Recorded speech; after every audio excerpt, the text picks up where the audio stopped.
Assalamualaikum warahmatullahi wabarakatuh. Saya Ratna SPD, calon guru penggerak Angkatan 11 dari Kabupaten Pasaman Barat. Kali ini saya akan memaparkan aksi nyata modul 1.4 Diseminasi Budaya Positif di SMP Negeri 3 Pasaman. Bismillahirrahmanirrahim. Assalamualaikum warahmatullahi wabarakatuh. Waalaikumsalam warahmatullahi wabarakatuh.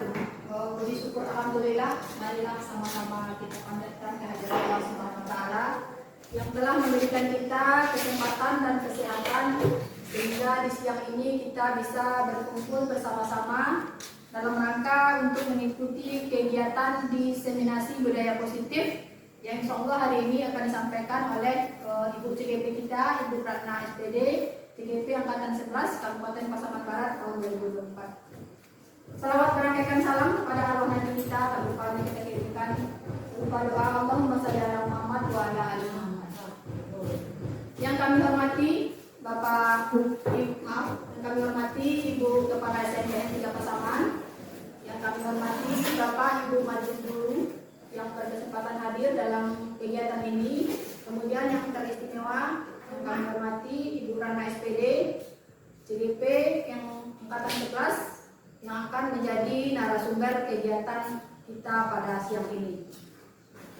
Bapak Ibu yang berbahagia, adapun urutan kegiatan kita ini ada beberapa yang akan kita lakukan. Yang pertama adalah pembukaan yang sedang berlangsung saat ini. Kemudian nanti setelah ini kita bersama-sama diharapkan untuk dapat mengikuti kegiatan yang akan dipimpin oleh Ibu Destri Nurahmi nanti, yakni bersama-sama kita menyanyikan lagu Indonesia Raya. Kemudian setelah itu baru kata sambutan dari Ibu Kepala Sekolah. Kemudian yang keempat, acara intinya penyampaian materi mengenai budaya positif oleh Ibu Rana SPD. Kemudian setelah acara inti nanti kita akan disediakan waktu sedikit untuk mengadakan tanya jawab. Seandainya mungkin ada hal-hal yang kurang kita pahami atau mungkin yang akan kita dalami lebih lanjut bersama Ibu CGP kita. Kemudian yang terakhir baru nanti acara berikut. Demikian Bapak Ibu urutan kegiatan kita. Untuk berikutnya mari kita sama-sama mengikuti acara kedua, yakni untuk acara berikutnya adalah kita akan sama-sama menyanyikan lagu Indonesia Raya yang akan dipimpin oleh Ibu Fitri Mutiasari. Kepada Ibu Fitri Mutiasari dipersilakan dan hadirin dipersilakan untuk berdiri.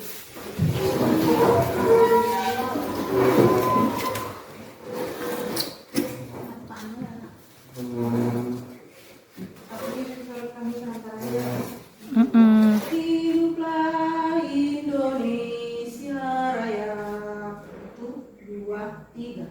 Indonesia tanah airku, tanah tumpah darahku. Di sanalah aku berdiri, jadi pandu hidupku. Indonesia kebangsaanku, bangsa dan tanah airku. Marilah kita berseru, Indonesia bersatu. Hiduplah tanahku, hiduplah negeriku, bangsaku, rakyatku semuanya. Bangunlah jiwanya, bangunlah badannya untuk Indonesia Raya. Indonesia Raya, merdeka, merdeka, tanahku, negeriku yang ku cinta.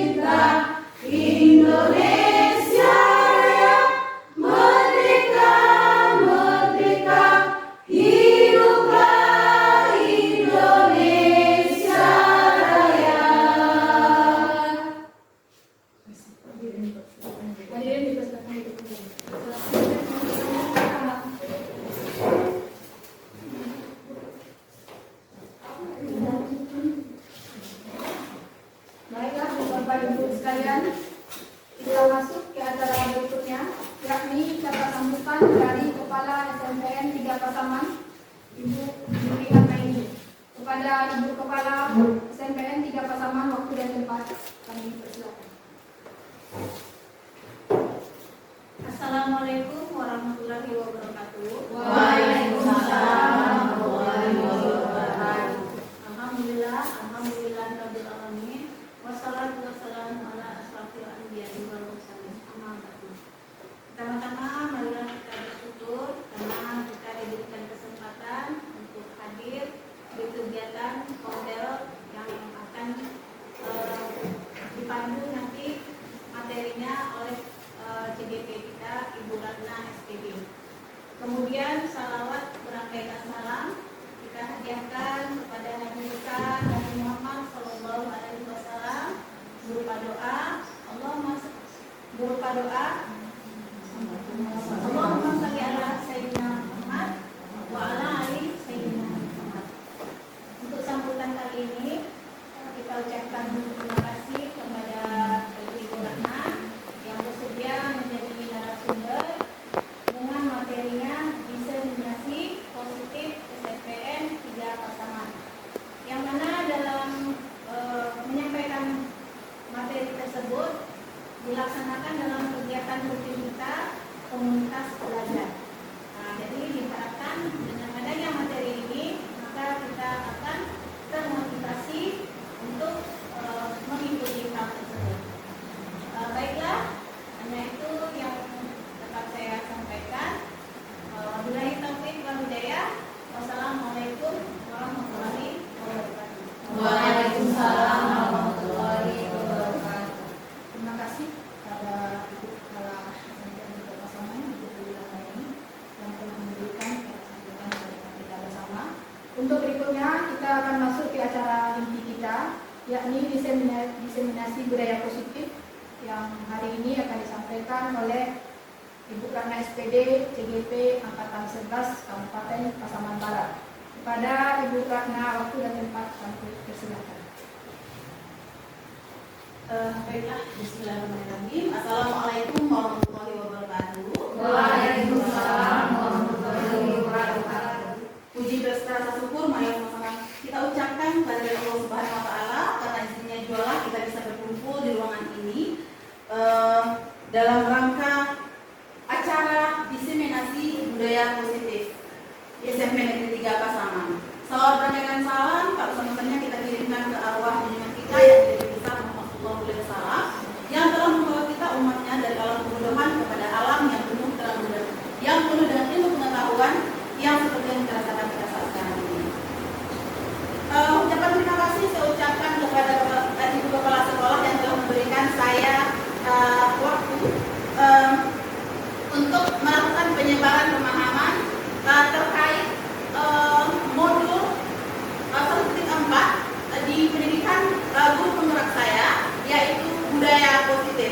Dan teristimewa untuk teman-teman rekan-rekan semuanya yang telah meluangkan waktunya untuk bersama-sama mendengarkan, membersamai dalam diseminasi kali ini. Oke. Baiklah, kita langsung saja ya. Kita langsung ke acara kita, yaitu diseminasi, yaitu penyebaran pemahaman tentang budaya positif. Nah, nanti acara kita itu seperti diskusi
Kita sederhana dulu ya. Nah, oke, jadi iPad itu untuk konsentrasi kita ya. Jadi dia dapat candy, berarti dia dapat konsentrasi ya.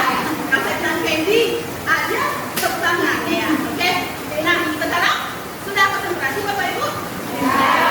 Nah, kita masuk ke kesepakatan volume destinasi kita. Nah, kita kan ada kesepakatan yang harus kita lakukan selama destinasi ini. Yang harus kita lakukan ya, yang harus kita patuhi gitu ya. Oke, jadi apa kira-kira Bapak Ibu? Kesepakatan kelas kita fokus. Satu, fokus. Oke, ada lagi. Disiplin. Disiplin, boleh. Partisipasi aktif, boleh.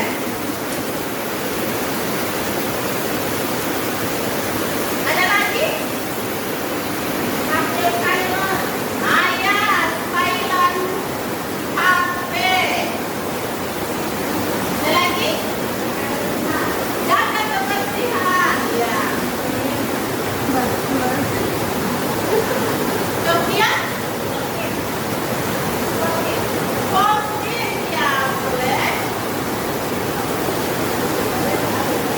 Kemudian mungkin cukup saja cukup ya, cukup 6 saja ya.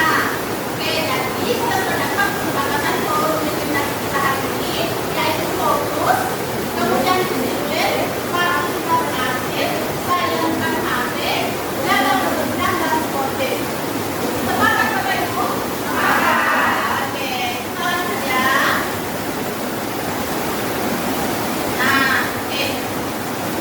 Nah, dalam diseminasi ini ada 6 materi yang akan kita bahas hari ini. Yang pertama itu disiplin positif, yang kedua motivasi perilaku manusia, daya tahan sekolah atau kegiatan kelas, kebutuhan dasar manusia, posisi kontrol guru, dan yang terakhir segitiga berinklusi. Nah, seorang guru yang baik harus memiliki kemampuan dalam menunjukkan budaya positif di sekolah kita ini ya. Budaya positif tersebut dapat dijalankan dengan menerapkan konsep-konsep yang sudah saya jelaskan tadi. Oke, kita masuk ke yang pertama, yaitu disiplin positif.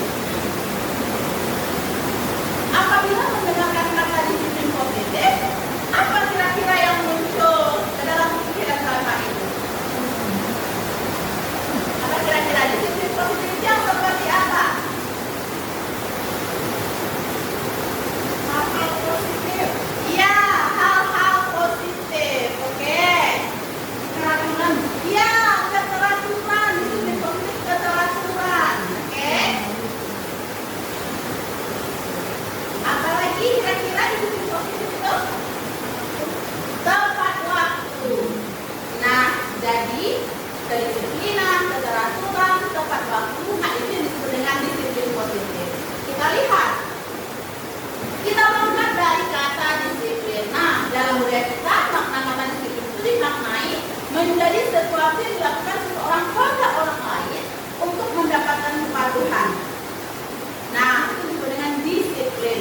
Kalau ada kata positifnya, berarti salah utama untuk disiplin itu adalah yang ada di dalam diri siswa tersebut. Jadi disiplin positif itu sesuatu yang ada di dalam diri siswa, jadi dia tidak merasa terpaksa. Nah, sudah ada di dalam dirinya tentang disiplin positif itu. Tentunya disiplin positif ini akan lebih baik motivasinya itu datang dari dalam diri si siswa tersebut. Nah, itu disebut dengan disiplin positif. Nah, sebagai pendidik tujuan kita adalah menciptakan anak-anak yang memiliki disiplin diri sehingga mereka dengan bisa perilaku mengacu pada nilai-nilai kebajikan universal. Nah, jadi nilai-nilai kebajikan universal itu contohnya seperti datang ke pasar, kemudian menjaga kebersihan.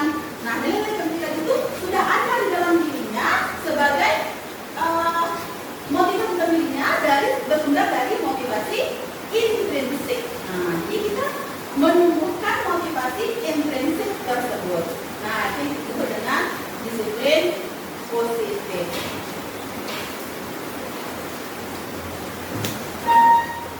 Nah, disiplin positif itu nanti muaranya kita mengharapkan peserta didik kita itu yang seperti apa?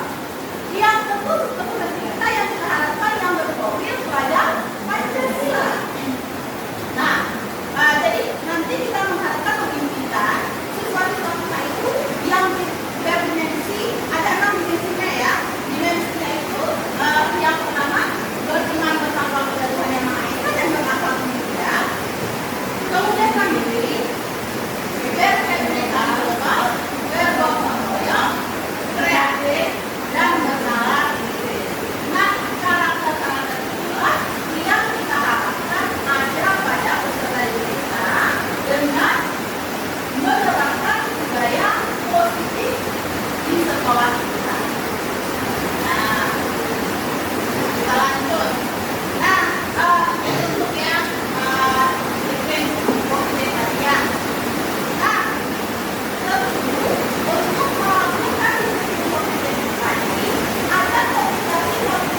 buanglah sampah pada tempatnya. Ada unsur kita yang tidak membuang sampah pada tempatnya, nah itu dia sudah melanggar keyakinan kelas yang sudah kita sepakati bersama-sama. Nah seperti itu ya. Nah keyakinan kelas itu, ya itu keyakinan kelas itu sudah kita sepakati bersama-sama. Tentu keyakinan seseorang akan lebih memotivasinya secara intrinsik dari dalam diri dia bertanggung jawab nih terhadap keyakinan kelas itu.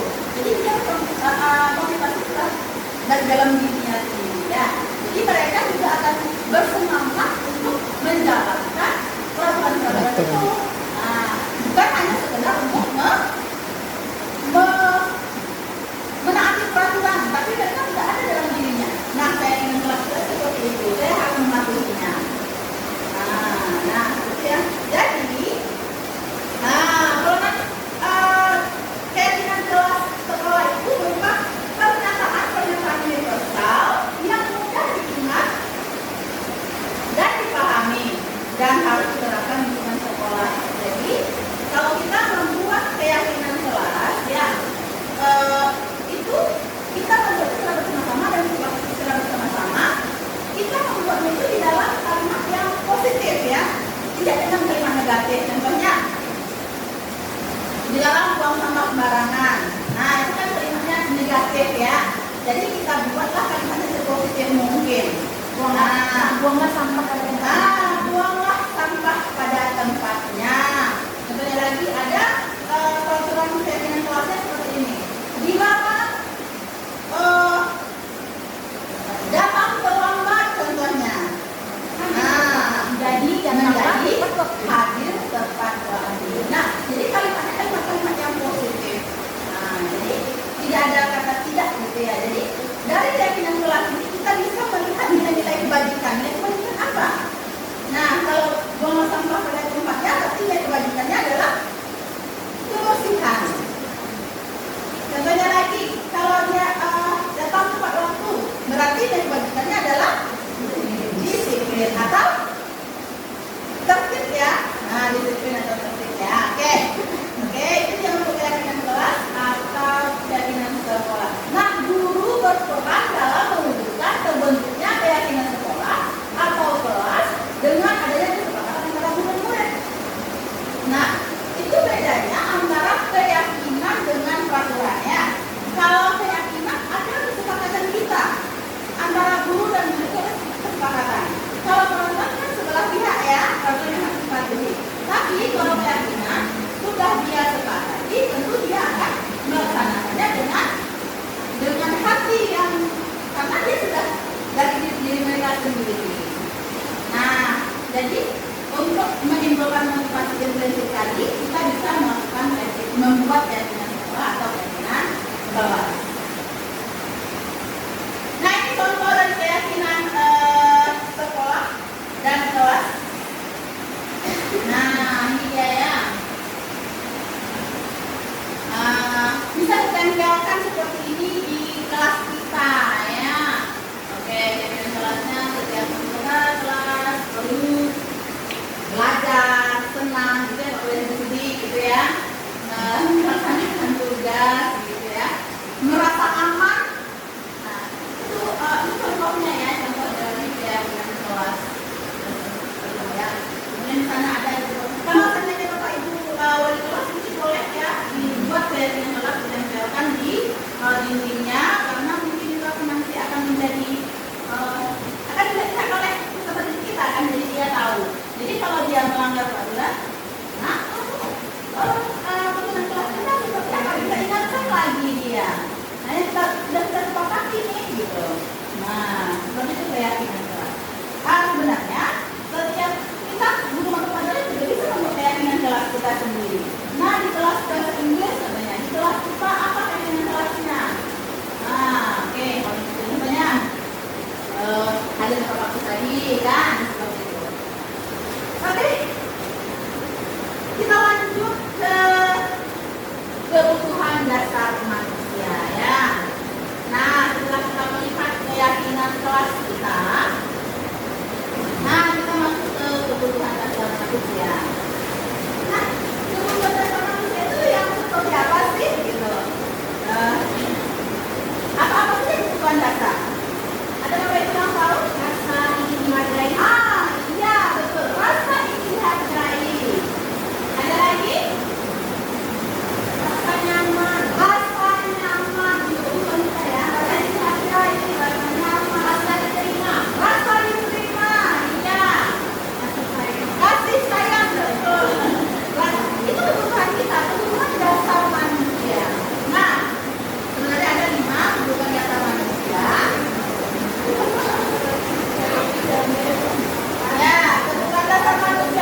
Dengan cara merampasnya mungkin ya Bu ya. Oke, apa lagi? Bertahan hidup mungkin bisa jadi ya. Karena dia lapar ya. Lapar ya. Ingin dia makan, makanya dia ngambil makanan temannya kan. Bisa jadi seperti itu. Nah, kita sebagai guru banyak kemungkinan motivasi yang dilakukan oleh peserta didik kita itu. Contohnya itu Bu Zulaikha tadi ya, yang Tommy mengambil bekal makan siang mereka. Kita harus melihat dari kacamata apa sih motivasi yang mendasari Tommy itu. Boleh jadi Tommy, alasan pertama boleh jadi Tommy karena ia lapar dan orang tuanya tidak membawakannya bekal makan siang ya, bukan makan siang maksudnya ya. Maka kebutuhan yang sedang berusaha dipenuhi Tommy adalah kebutuhan untuk bertahan hidup atau survival. Nah, jangan kita bilang nakal kamu Tommy, kamu ambil makanan.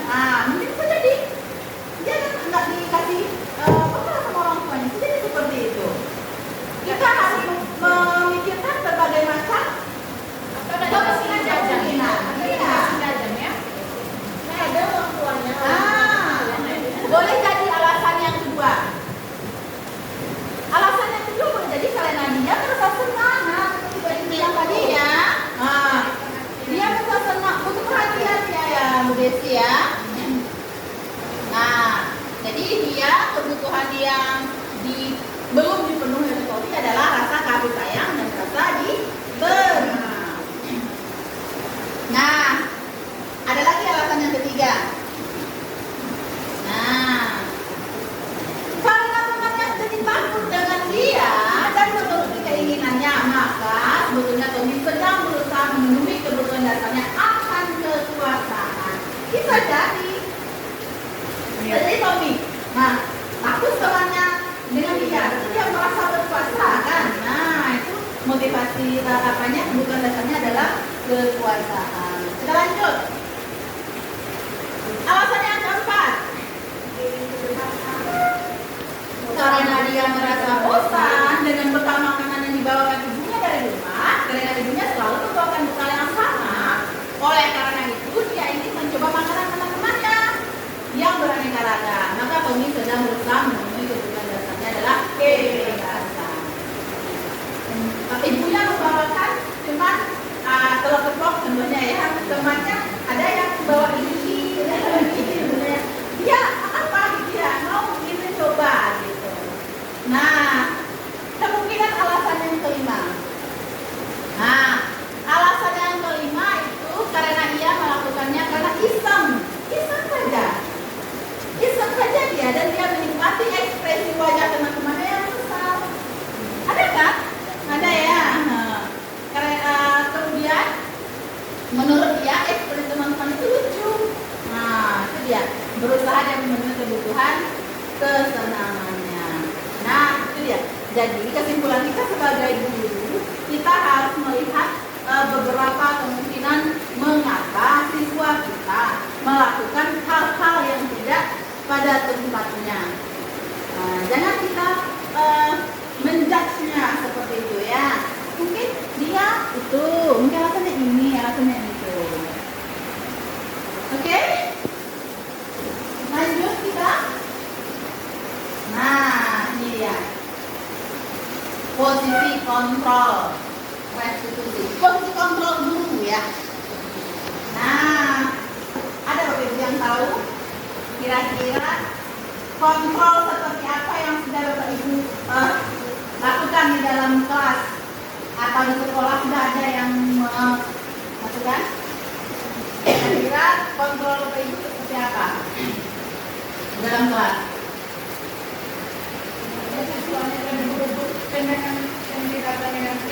Pendekatan dengan siswa, fungsinya mungkin sebagai teman itu ya, sebagai teman. Oke. Apalagi kira-kira? Sebagai penghukum. Ya, kan kita sering ya menghukum siswa kita kalau mau bikin PR, kita suruh dia keliling lapangan ya. Oke. Apalagi? Memberi reward. Fungsi kita memberi reward sama dengan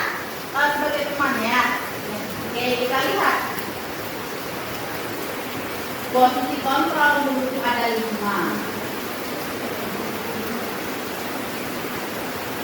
Guru sebagai penghukum.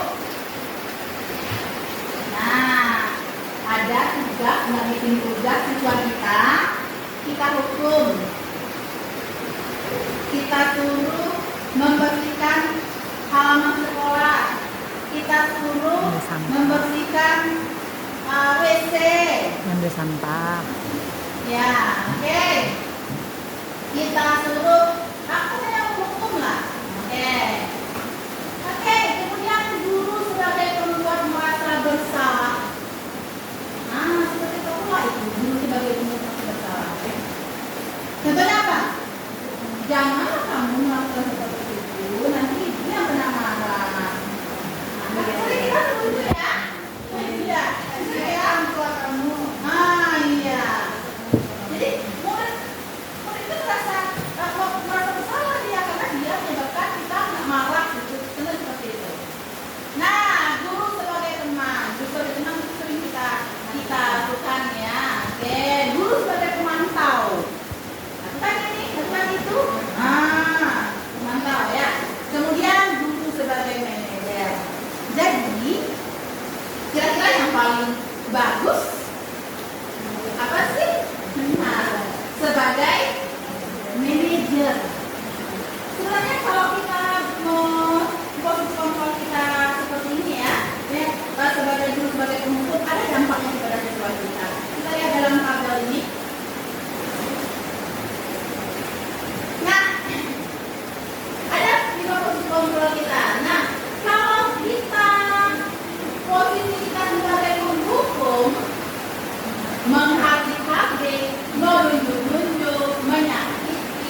melakukan kesalahan, dia lihat dulu apa sih yang menyebabkan siswa itu melakukan seperti itu. Makanya dia malas mengerjakan tugas. Kenapa kamu malas mengerjakan tugas? Kita gali dulu. Nah, apa yang kita yakin? Kemudian kita cari dulu menyuruh siswa itu mencari solusi atas masalahnya. Contohnya ada masalahnya. Apa sih yang bisa kamu lakukan untuk memperbaiki masalah ini? Ya, oke. Nah, kalau hasil dari manajer itu adalah menguatkan pribadi. Jadi si siswa itu ada rasa tanggung jawabnya terhadap dirinya, karena dia tahu perbuatan yang salah, kemudian dia mencarikan solusi terhadap yang salah tersebut dan berusaha untuk memperbaikinya. Nah, kalau kita kaitannya dengan dunia berkualitas itu, murid meletakkan diri sebagai individu yang positif dalam dunia berkualitasnya. Nah, kalau dampaknya pada murid tentu dia mengevaluasi dirinya ya.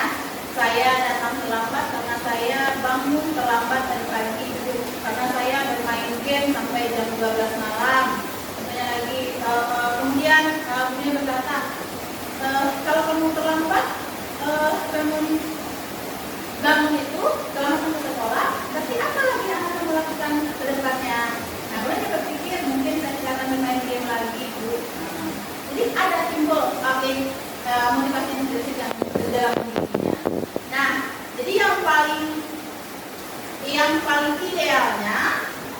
idealnya kita posisi kita sebagai manajer.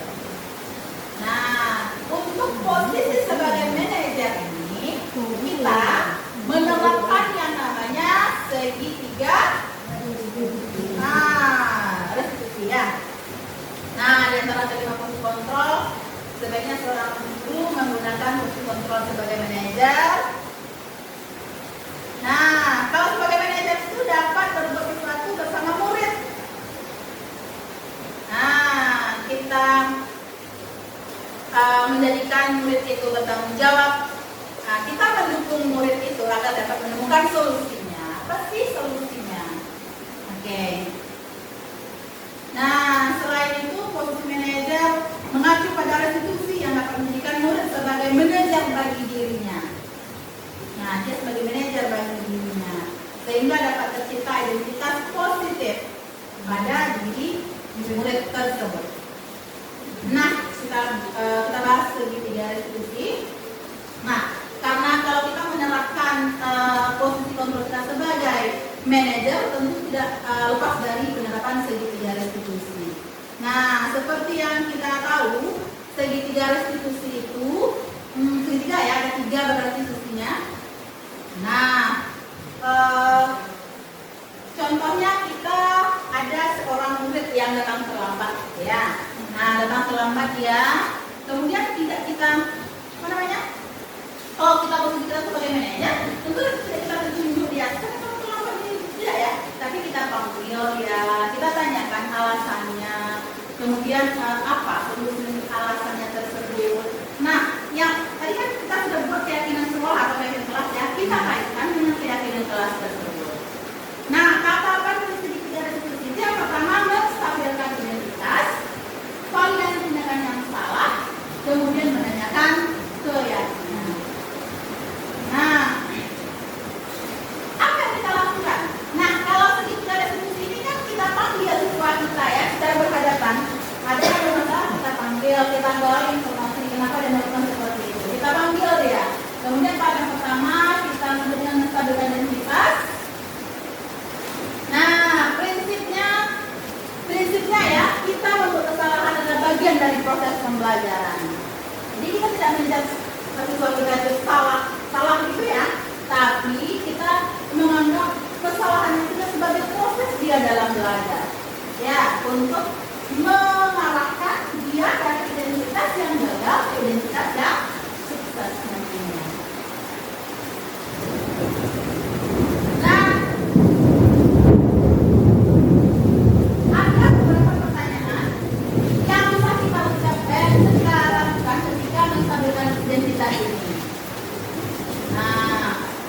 Iya, beberapa pertanyaannya. Nanti saya ada video ini ya, video tentang ketiga diskusi ini, bagaimana cara menerapkannya.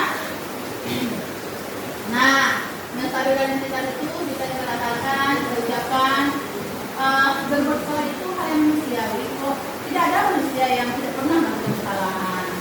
Nah, tentunya tidak ada manusia yang sempurna, semua pernah melakukan kesalahan. Nah, ini mungkin pertanyaan yang kita ajukan ketika kita menstabilkan identitas. Nah, kalau ada juga kita yang menyalahkan dirinya ya, jangan menyalahkan diri sendiri, atau orang lain dari diri sendiri.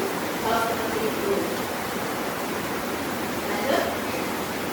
Nah, yang tahap yang kedua, kalau sudah kita stabilkan emosinya, semua orang pernah melakukan kesalahan itu. Jadi, kita validasi tindakannya yang salah tadi. Sebenarnya dia terlambat. Ya, menurutmu, apakah datang terlambat itu sesuai dengan proses sekolah kita?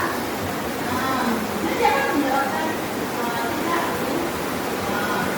Dan jawab berarti ya.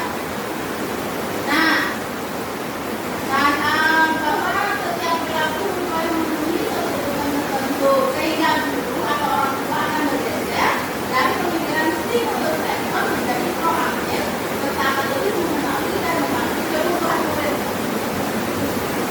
Nah, jadi kalau kita salah itu akan mengenali kebutuhan kayak apa sebenarnya.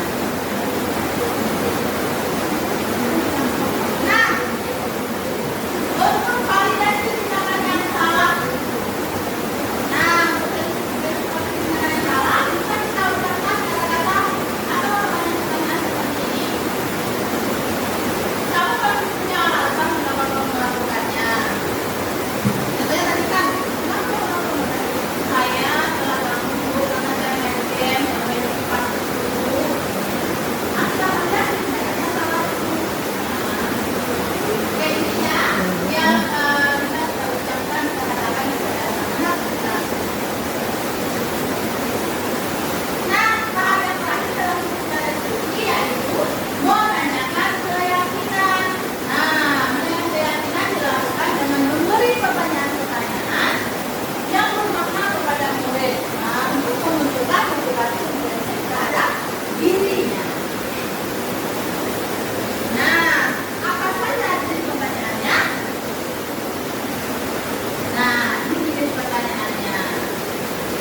Mic-nya nggak ada ya.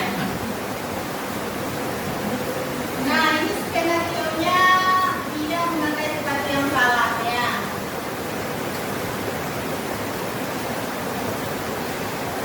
Kedengaran yang baik ya. Keren. Speaker malah ya.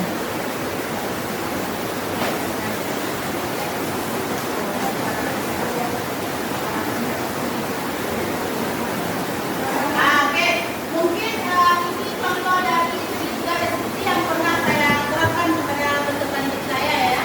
Ini skenario-nya ketika siswa ini memakai sesuatu yang salah sesuai dengan peraturan sekolah. Jadi kita bacakan keyakinannya, kemudian solusinya apa. Nah, dia solusinya katanya dia akan menjadi sepatunya lebih cepat lagi. Nah, coba gitu ya. Oke, mungkin untuk presentasi diseminasi tradisi musik ini saya rasa cukup sekian. Ya, sudah terima kasih. Oke, assalamualaikum warahmatullahi wabarakatuh. Waalaikumsalam warahmatullahi wabarakatuh. Assalamualaikum warahmatullahi wabarakatuh.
Waalaikumsalam.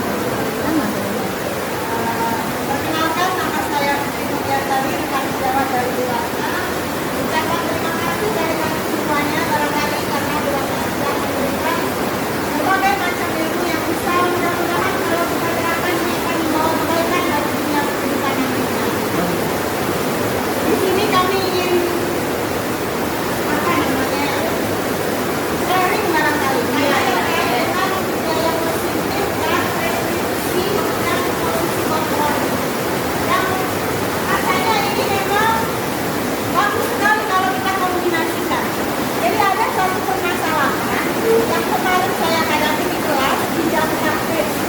Jadi di jam praktis seperti biasa jadwal kita kebiasaan kita itu kan baca Al-Quran bersama, kemudian setoran takbir. Di kelas 81 ada satu anak yang saya dapatkan, dia tidak mampu membaca Al-Quran ternyata. Tidak mampu sama sekali nampaknya atau terbata-bata. Kemudian yang kedua, ketika diminta untuk membaca Al-Quran dia tidak mau. Ketika diminta untuk menyetor dia tidak mau. Kalau dari segi posisi kontrol sebagai penghukum, itu emosi sudah naik.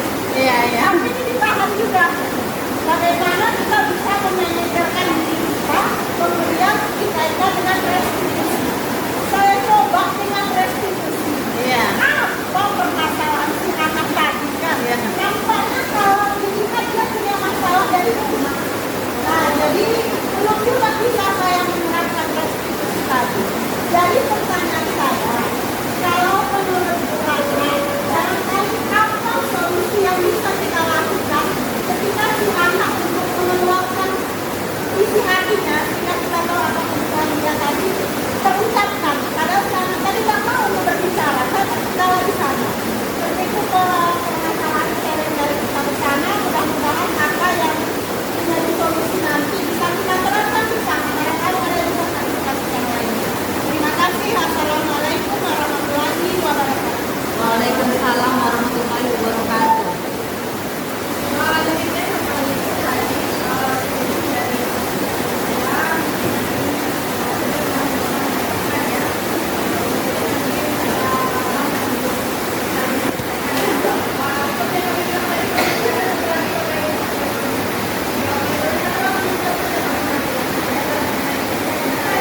dia restitusi juga.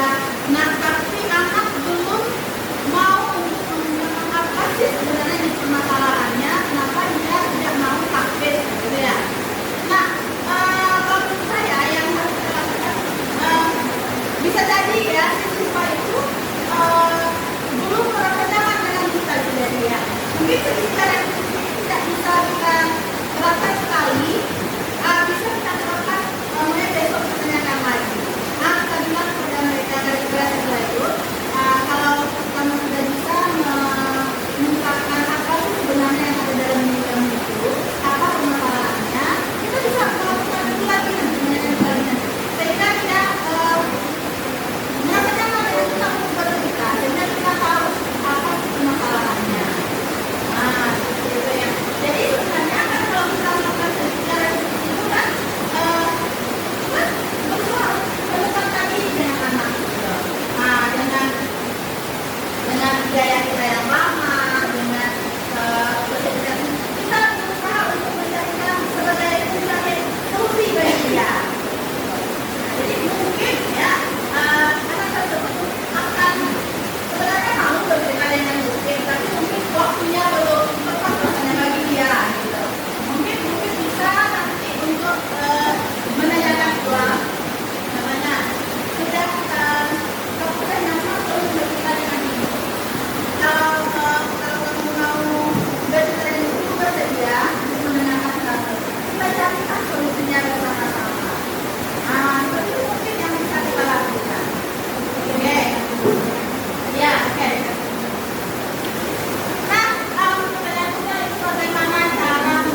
Demikianlah pemaparan kali ini, semoga bermanfaat. Wassalamualaikum warahmatullahi wabarakatuh. Salam guru penggerak, tergerak, bergerak, menggerakkan.